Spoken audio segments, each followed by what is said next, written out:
مش عارفه طالعه منين ده. هو احنا بقى عايزين ناكل عشان ناكل اخوه. والله الواحد ما عارف يعمل ايه. انا هفتح لايف واريح نفسي. مظبوط كده. هاي كام واحد في البث؟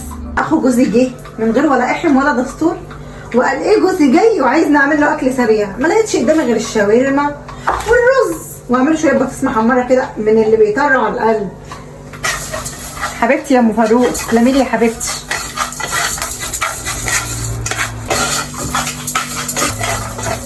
معلش بقى يا حماد، انا كلمت الجماعه اللي هيشوفوا لي الشغل وقالوا لي لسه اسبوع كده هتقل عليك. تقل عليا ايه يا ابني؟ انت مجنون. وبعدين يا سيدي دي الفلوس اللي انا كنت سالفها منك من 5 سنين. بس يا حماد عيب، انت بتشتمني في بيتك ولا ايه؟ يا ابني انت مجنون يا ابني. خد حماده طيب ما انا قاعد في بيتك يعني وانت شايلني اهوت على راسك. والله ما هي راجعه.